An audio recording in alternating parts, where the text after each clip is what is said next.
Hello friends, आज हम linear programming start करने जा रहे हैं। इससे पहले मैं आपको बताना चाहता हूँ कि जो पंजाब गवर्नमेंट है उन्होंने अपना डिसीज़न दिया है कि वो हमारे मेन सब्जेक्ट्स के एग्ज़ाम लेने वाली है कोविड-19 के पीरियड में। अभी कोई ऑफिशियल नोटिफिकेशन नहीं आई है, फिर भी हमें अपनी पूरी तैयारी रखनी चाहिए, एग्ज़ाम हो भी सकते हैं। तो आज हम स्टार्ट करेंगे लीनियर प्रोग्रामिंग। इसकी बेस है लीनियर इनइक्वालिटीज़ जो हमने 11th क्लास में की है। अगर आपको वो अच्छे से आती है तो ये तो आपके बाएं हाथ का खेल, आप इजीली कर लेंगे इसे अगर आपको लीनियर इनइक्वालिटीज़ आती है तो। जैसे कि हम जो फर्स्ट सम करने जा रहे हैं, इसमें हमें दिया है solve the following programming graphically. हमें इसको मैक्सिमाइज़ और मिनिमाइज़ करना है। अब हम ये सम करते हैं। नेक्स्ट सम में आपको बताऊंगा इस चैप्टर का यूज़ क्या है और इस सम की बेस क्या है। फर्स्ट हम सम को करेंगे कि इस सम को कैसे करना है, जो कि हम एग्ज़ाम में सबसे पहले हमें क्या करना होता है, we are to maximize and minimize z equals to 3x plus 9y, जिसे हमें करने के लिए कहा गया है कि हमें किसको मिनिमाइज़ और मैक्सिमाइज़ करना है, इस वैल्यू को मैक्सिमाइज़ और मिनिमम करना है। तो हमें इससे आंसर में भी लिखना पड़ेगा, ठीक है। हमारे पास जो कंडीशंस हैं वो क्या हैं, सब्जेक्ट टू कंस्ट्रेंट, जो ये लाइन है ये हमें दोबारा से लिखनी होती है। मैं इसे स्टार की इक्वल मान देता हूँ और जहाँ पर स्टार बना देता हूँ तो सबको पता चल जाए जो जे पोर्शन है जे हमें दोबारा जहाँ पर लिखना है कि हमारे पास जो कंडीशंस हैं वो क्या हैं। ये कंडीशंस हमें गिवन है जिसके हेल्प से हमें क्या करना है, ये सम निकालना है, ठीक है। तो सबसे पहले हमें क्या करना होता है, कंसीडर और कार्टेशियन, जो हमने जो लाइन लिखी है, consider set of rectangular Cartesian axis O X Y in the plane. हमें क्या करना है, जे एक्सिस है जो वो ड्रॉ करना है, ठीक है। जैसे कि हमें जहाँ पर पहली लास्ट पे कंडीशन दी गई थी कि एक्स है वो भी ग्रेटर दैन इक्वल्स टू 0 और वाई भी ग्रेटर दैन इक्वल्स टू 0, तो हमारे पास क्या होगा कि जो एक्स है कि वो भी पॉजिटिव है, कि एक्स मतलब कि जे वाला होगा हमारे पास, इस साइड एक्स की होगी, जी साइड एक्स की नहीं होगी, क्योंकि हमें पता है कि जी साइड एक्स की नेगेटिव होती है और जी साइड क्या होती है, पॉजिटिव होती है। और सेकंड कंडीशन हमारे पास क्या है कि वाई ग्रेटर देन 0 है, ठीक है। तो हमारे पास वाई है जो वो भी ऊपर वाला होगा, नीचे वाला वाई नहीं होगा। तो हमारे पास क्या बन गया कि हमारे पास जो सोल्यूशन है वो सिर्फ फर्स्ट क्वाड्रेंट में ही होगा, इस क्वाड्रेंट में ही सोल्यूशन होगा, क्योंकि हमें क्या कंडीशन दी गई है, जो एक्स और वाई क्या है, ग्रेटर देन 0 है। हमें क्या करना है कि जो नेक्स्ट कंडीशन है x plus 3y less than equals to 16, इसका क्या करना है, ग्राफ ड्रॉ करना है। तो हम मान लेते हैं x plus 3y equals to 60। अब हम क्या करेंगे, इसे लेस देन इक्वल्स टू नहीं लिखेंगे, इसे हम क्या लिखेंगे, इक्वल्स टू ही लिखेंगे, क्योंकि हमें क्या करना है, इस लाइन का ग्राफ ड्रॉ करना है। तो मान लीजिए अगर हम ये एक्स है और ये वाई है, अगर हमारे पास x 0 हो तो y की वैल्यू हमारे पास क्या आएगी, 20 आएगी। अगर हम इसे y को क्या कर दें, 0 कर दें, तो हमारे पास जो x है उसकी वैल्यू क्या आएगी, 60 आएगी। आपको पता चल रहा है जो वैल्यू कैसे आई। अगर मैं जहाँ पर x 0 रख दूँ, ठीक है, तो जो j है 3 इधर जाके डिवाइड हो जाएगा, y की वैल्यू कितनी आ जाएगी, 20। अगर मैं y को 0 कर दूँ, जो पूरी वैल्यू 0 हो जाएगी, x वैल्यू कितनी आ जाएगी, 16। ओके, तो हमारे पास पॉइंट कौन से हैं, 0,20 जो पॉइंट है a, और सेकंड पॉइंट क्या है b, x की वैल्यू कितनी है, 16,0। जो कौन सी लाइन के पॉइंट है, इस लाइन के पॉइंट है, ठीक है। x plus 3y equals to 16 के पॉइंट है हमारे दो, मतलब कि हम इन पॉइंट्स को मिलाएंगे तो ये हमारी कौन सी क्वेश्चन को फॉलो करेंगे, x plus 3y equals to 16 को फॉलो करेंगे, ठीक है। अगर हम इन पॉइंट्स को इस लाइन में पुट करेंगे तो जो सेटिस्फाई करेंगे, ओके। हमारे पास कौन सी है, सेकंड लाइन है, x plus y greater than 10, मतलब कि हमें इसका भी क्या करना है, ग्राफ ड्रॉ करना है।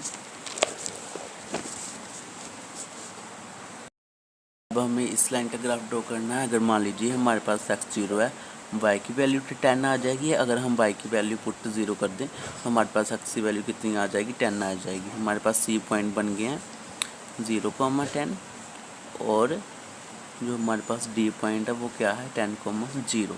ओके, और जो नेक्स्ट है j भी हमने कर लिया और हमारे पास बचा है j x equals to y, कि किसका ग्राफ ड्रॉ करना है x इक्वल्स टू वाई। इससे हमें इस लाइन से हमें क्या पता चल रहा है, अगर y की वैल्यू जो होगी वही वैल्यू x की होगी, जो वैल्यू x की है वही वैल्यू क्या होगी y की होगी। फॉर एग्जांपल हम देख लेते हैं, अगर y की वैल्यू 2 है तो x की वैल्यू भी 2 होगी। अगर इसकी वैल्यू -2 है तो उसकी वैल्यू भी क्या होगी, -2 ही होगी। ठीक है, कि जो x की वैल्यू है वही वैल्यू क्या होगी, y की होगी। तो हमारे पास मान लीजिए क्या पॉइंट बन गए, जो e पॉइंट है वो हमारे पास 2 है और जो f पॉइंट है वो हमारे पास क्या है -2 और -2 है। ठीक है, अगर अब जो हमारे पास पॉइंट है इन्हें हम कहाँ ड्रॉ करेंगे, जो हमने ग्राफ बनाया है हम 2 की जगह पर क्या भी ले सकते हैं। 2 ज़्यादा कॉम्प्लिकेटेड हो जाएगा, हमारे पास स्मॉल पॉइंट बनेंगे तो उन्हें फाइंड करना इजी नहीं होगा।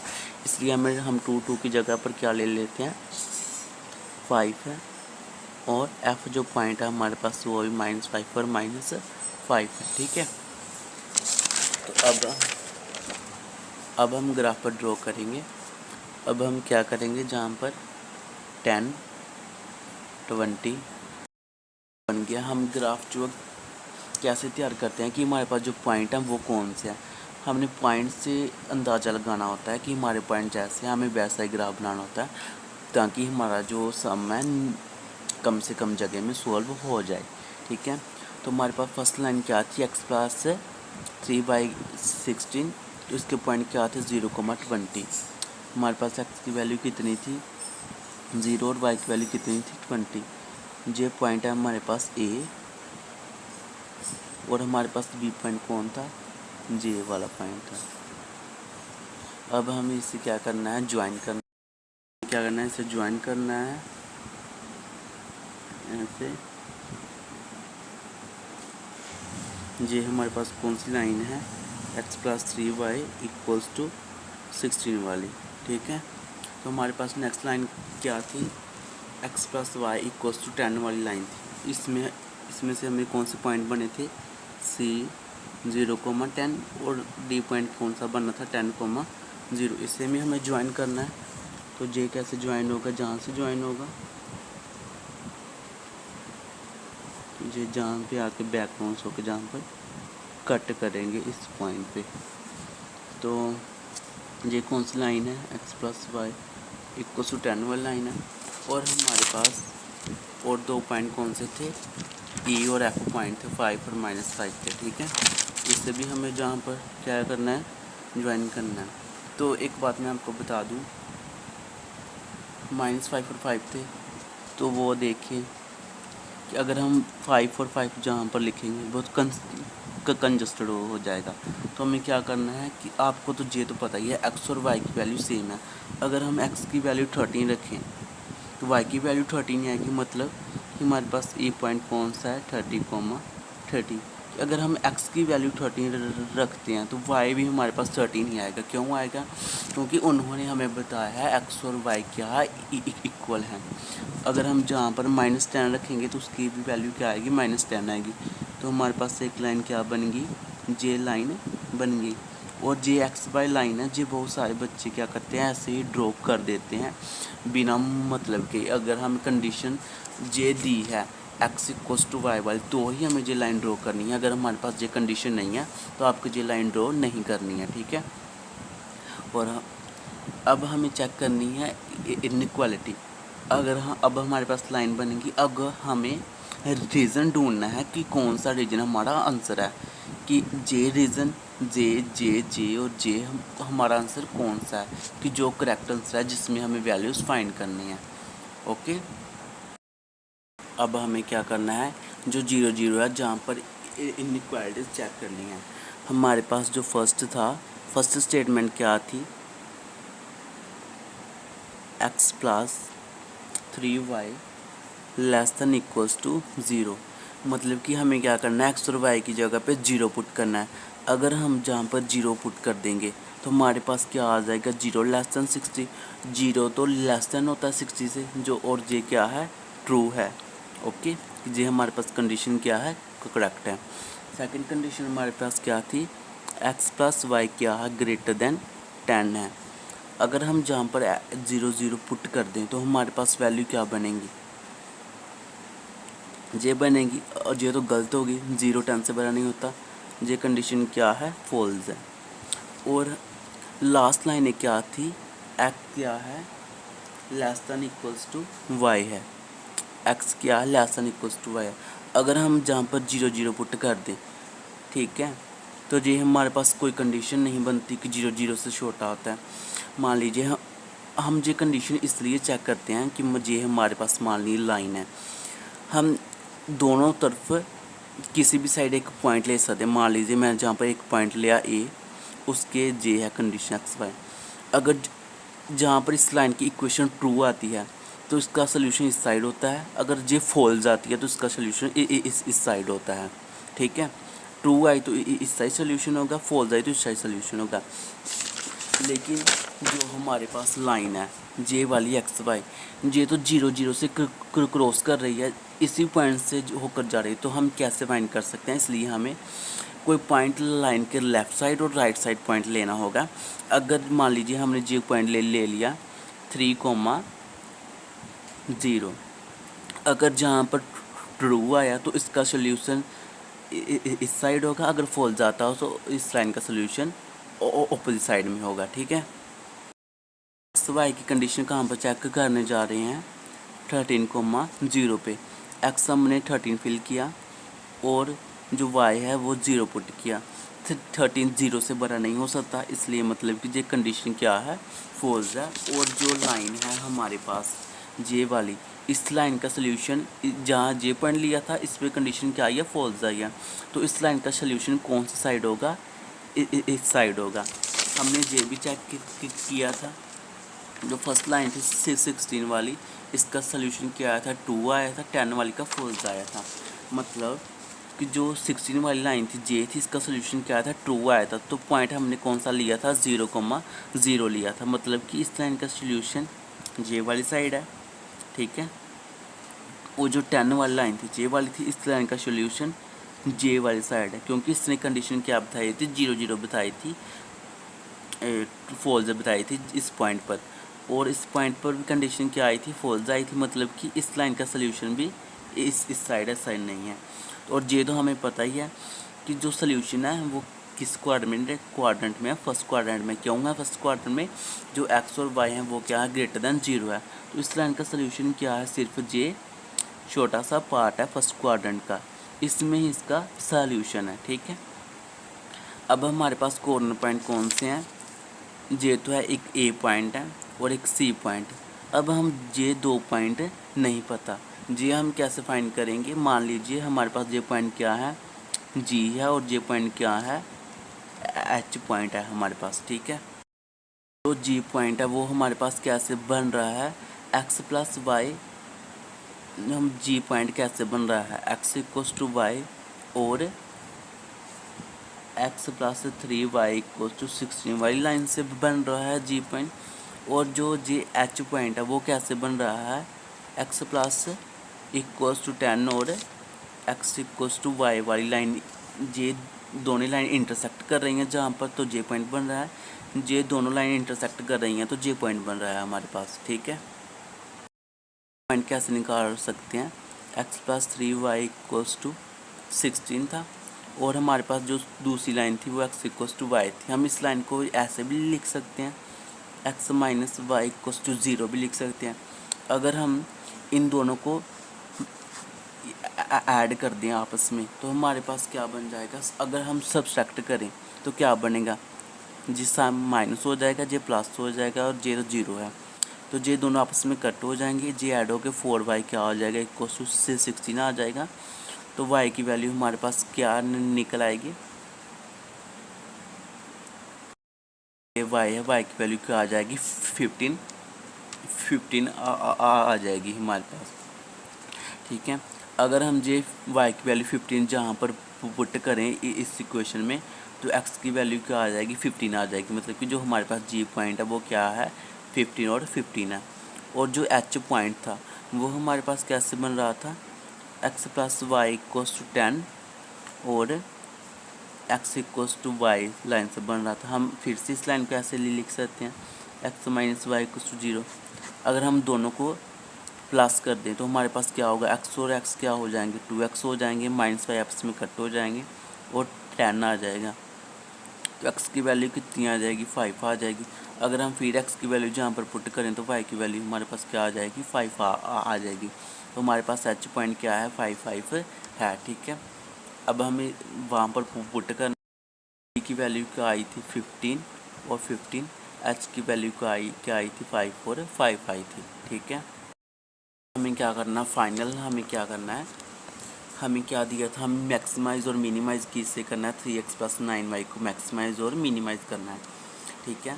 तो हम मैक्सिमाइज़ और मिनिमाइज़ कैसे करेंगे, जो हमारी कॉर्नर्स वैल्यू है 0, 20 A, C, H और G की वैल्यू इसमें पुट करेंगे, देखेंगे कि किस में वैल्यू हाईएस्ट आती है और किस में वैल्यू क्या आती है लोवेस्ट आती है।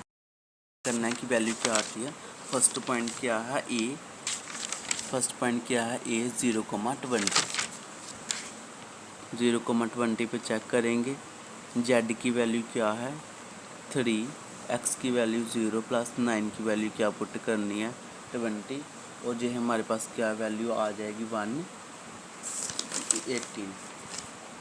नेक्स्ट पॉइंट क्या था हमारे पास c पॉइंट था, उसकी वैल्यू क्या थी 0,10 थी, यही थी ना 0,10 थी c पॉइंट की वैल्यू, इससे हमें पुट करना है। z की वैल्यू क्या आ जाएगी 9,10, इसकी वैल्यू आ जाएगी 19, और जो हमारे पास G पॉइंट था 15 और H पॉइंट था 5 था। हमें कॉर्नर पॉइंट से सिर्फ चेक करने होते हैं, जो हमारा बाउंडेड रीजन होता है, जो हमारा सोल्यूशन होता है।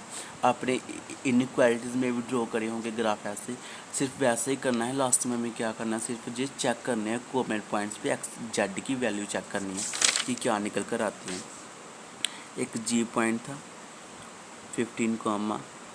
15, 3,15 हो जाएगा और 9,15 हो जाएगा।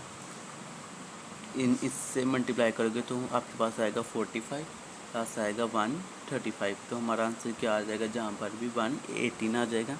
और जो H पॉइंट है वो 5 था, इस पर भी हमने Z की वैल्यू चेक की 35 प्लस 95, 35 का 15, 95 का 14, तो हमारे पास वैल्यू क्या आ जाएगी 60। तो हमारे पास सोल्यूशन क्या आया कि Z is maximum at, Z की मैक्सिमम वैल्यू कितने पॉइंट्स पे है, 2 पॉइंट्स पे Z की वैल्यू maximum at A and G, okay G, Z is maximum at A and Z and minimum at H। इस पे वैल्यू क्या है 5 है, तो इसमें वैल्यू क्या है, ठीक है। तो मैक्स वैल्यू क्या है हमारे पास 118 एंड मिन वैल्यू क्या है हमारे पास 16। तो ऐसे जो हमारा पूरा जो सम है वो सॉल्व हो गया है। अब मैं आपको नेक्स्ट सम बताता हूँ, इसका हमारी एप्लीकेशन में क्या यूज़ है, डेली लाइफ में क्या यूज़ है। जैसे हमारे पास नेक्स्ट क्वेश्चन है वो क्या है, a furniture dealer deals in the sales of only table and chair. एक फर्नीचर डीलर है, वो किसकी डील करता है, टेबल्स एंड चेयर्स की डील करता है। He has 5,000 to invest and space to store at most 6 pieces. उसके पास क्या है कि 5,000 रुपये हैं, वो 60 पीस ही खरीद सकता है, वो सिर्फ 60 पीस खरीद सकता है 50,000 रुपये से, क्योंकि उसके पास क्या है उतनी ही जगह है कि वो अपने 60 पीसेज ही रख सके, 60 पीसेज रखने की ज़्यादा की जगह नहीं है उसके पास। और जो एक टेबल है उसकी कॉस्ट कितनी है 250 है, और चेयर एक कितने की है 50 रुपये की है, ठीक है।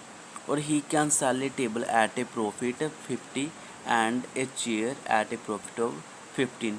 उससे क्या होता है, अगर वो अपना टेबल बेचता है उसे प्रॉफिट कितना होता है 50 रुपये प्रॉफिट होता है। अगर चेयर बेचता है तो उसे कितना प्रॉफिट होता है, 15 रुपये का प्रॉफिट होता है। तो कहते हैं हमें अज्यूम करना है कि वो कितनी टेबल और कितनी चेयर बेचे, उसका प्रॉफिट क्या है सबसे ज़्यादा हो। अगर हमसे पूछे तो हम तो यही बोल देंगे ना कि उसे क्या करना चाहिए, ज़्यादा से ज़्यादा क्या करना चाहिए, टेबल ख़रीदनी चाहिए।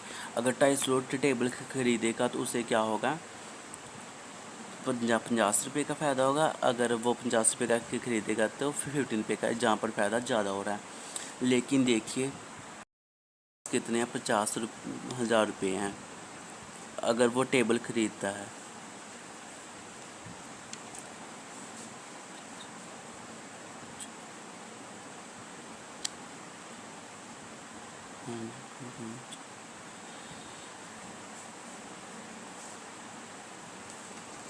अगर वो 5,000 की टेबल ख़रीदता तो उसे सिर्फ कितने टेबल मिलते हैं, 20 टेबल मिलते हैं। और एक टेबल पे उससे कितना फ़ायदा होता है, 50। तो 20 टेबल का उससे कितना फ़ायदा होगा, उससे कितना फ़ायदा होगा, 1000 का प्रॉफिट होगा। ठीक है, तो उसके पास कितने पैसे, 1000 का फ़ायदा होगा, लेकिन उसके पास 40 पीसेस की जगह खाली होगी। अगर हम क्या करें कि 5000 की क्या करें, सिर्फ चेयर ही खरीदें। चेयर कितने की है, एक 50 रुपये की है। और हमारे पास कितने पीस आएंगे, 100, लेकिन हम कितने पीस रख सकते हैं, 16 पीस रख सकते हैं, ओनली 16। तो हमारे पास पीस कितने बन रहे हैं, 100, लेकिन हम पीस कितने रख सकते हैं, 16। अगर मान लीजिए हम 40 काट दें, उसके पैसे उससे वापस ले लेंगे। ठीक है, 40 के पैसे वापस लेंगे, हम सिर्फ 60 पीस लेंगे। एक का फ़ायदा कितना होता है, 15 रुपीज़, और 60 का फ़ायदा कितना होगा। ये चेयर खरीदते हैं 60 रुपये की, 60 चेयर खरीदते हैं 5000 में से, तो हमें कितना फ़ायदा होता है, 900 रुपया। अब हमने उससे 40 चेयर की वापस कर दी, तो एक चेयर कितने थी, 15 रुपये थी कि 15 चौके 60, हमारा 600 रुपया भी बच गया और हमें प्रॉफिट कितना हुआ, 900। इसमें और जो टेबल थे उसमें हमें क्या हो रहा था, कोई पैसा भी नहीं बच रहा था, और प्रॉफिट क्या हो रहा था, 100 रुपया। इसमें कोई पैसा नहीं बच रहा था, लेकिन इसमें 100 रुपया बच रहा है, तो 900 रुपया फ़ायदा भी हो रहा है। तो हमें ऐसे हम निकालेंगे तो हमें बहुत टाइम लग जाएगा। इसका एक तरीका है, जैसे हम पिछला सम किया ऐसे ही जिस सम भी निकाल सकते हैं। वो कैसे निकाल सकते हैं, उसके लिए हमें क्या करना होगा, जो हमें जो सम दिया है उसको हमने मैथमेटिकली क्या करना होगा, चेंज करना होगा। जैसे सबसे पहले हमें इसे मैथ में चेंज करना, वो कैसे करेंगे, furniture dealers deals in the sale of only tables, table को मान लो एक्स एंड चेयर्स को मान लो वाई। ठीक है, he has 5,000 to invest and a piece to store at most set pieces. It means क्या हुआ, वो सिर्फ 60 पीसेस रख सकता है। A table cost him 250 and chair, मतलब कि आप देखो 250 X plus 15 Y less than equals to 5000। अगर हम जितने भी टेबल खरीदेंगे एक्स, ठीक है, अगर हम जितने भी टेबल खरीदेंगे, एक की कॉस्ट कितनी है, 250, हमें टोटल पता चल जाएगी। जितने टेबल होंगे उतनी टेबल की कॉस्ट पता जाएगी। हमारे पास चेयर कितनी है, वाई, जितनी टेबल हो एक की कॉस्ट कितनी है, 50 रुपये। तो टोटल जितनी होंगी तो हमारे पास टोटल की वैल्यू पता चल जाएगी। और ये हमारे पास पैसे कितने हैं, 5000। तो जितने पैसे हैं इन दोनों का प्लस करके हमारे पास हमेशा 5000 से इक्वल हो सकते हैं और कम हो सकते हैं, लेकिन इससे ज़्यादा नहीं हो सकते। और फर्स्ट बात ये होगी। और सेकंड क्या है, सेकंड उसने क्या बोला है कि जो टेबल हैं वो सिर्फ 60 पीसेज हो सकते हैं, मतलब कि एक्स प्लस और वाई मिलकर 60 हो सकते हैं, 60 से ज़्यादा नहीं हो सकते। जहाँ तो वो एक्स क्या कर ले, 60 कर ले, वाई को 0 कर दे, जहाँ वाई को 60 कर ले, इसको 0 कर दे, जहाँ हाफ हाफ ले ले, मतलब कि जितने भी ले, जे कम ले, जे ज़्यादा ले, जे ज़्यादा ले, जे कम ले, लेकिन क्या होगा, 60 के नीचे ही होगा, 60 से ज़्यादा नहीं हो सकते। ठीक है, नेक्स्ट क्या है, हमारे पास जो एक्स है और वाई है, दोनों क्या है, एक्स टेबल और चेयर कभी नेगेटिव नहीं हो सकते। और जो है एक्स भी ग्रेटर दैन 0 होगा और वाई भी लेस दैन और ग्रेटर दैन 0 होगा। ये हमारे पास क्या बन गई हैं कंडीशन। और जेड क्या है, प्रॉफिट हमें कैसे हो सकता है, ये देखिए होगा जेड इक्वस टू हम जितनी बेचेंगे आइटम, हमने एक्स क्या है टेबल, एक टेबल पे कितने का फ़ायदा होता है 50 रुपये का, प्लस वाई, एक वाई के पे तो कितना फ़ायदा होता है 15 रुपये का। ठीक है, तो हमें जहाँ से पता चलेगा प्रॉफिट कितना हुआ है, जितने हमारे टेबल बिकेंगे एक टेबल का 50 रुपये होता है और जितने बिकेंगे हमें पता चल जाएगा। और एक चेयर का प्रॉफिट 15 होता है, जितनी चेयर्स हमारी सेल होंगी उससे हमें पता चल जाएगा कि हमारा प्रॉफिट जो है कितना हुआ है। इससे हम क्या करना है, मैक्सिमाइज़ करना है कि हमारा जो प्रॉफिट है वो ज़्यादा से ज़्यादा हो। ये हमारे पास क्या है कंडीशन है, जैसे हमें पिछले सम में दी थी। ऐसे आपको स्टेटमेंट पढ़कर ये कंडीशंस बनानी है और ये करना है। अगर आपको जिस समझ नहीं आई तो मैं आपको अपना कॉन्टैक्ट नंबर दे रहा हूँ, आप मुझे कॉल और क्या कर सकते हैं, मैसेज कर सकते हैं any time for any query. ठीक है, और अगर आपको फिज़िक्स केमिस्ट्री मैथ से किसी भी चैप्टर के नोट्स चाहिए तो आप मुझे व्हाट्सएप में मैसेज कर सकते हैं, जहाँ इस वीडियो के कमेंट सेक्शन में कमेंट कर सकते हैं। अगर आपको इसमें कोई भी डाउट है आप मुझे कमेंट कर सकते हैं वीडियो के नीचे, और इस व्हाट्सएप पे मैसेज भी कर सकते हैं। फिज़िक्स केमिस्ट्री मैथ किसी में भी डाउट है तो आप उसके नोट्स ले सकते हैं और उसे समझ भी सकते हैं। Okay, thank you.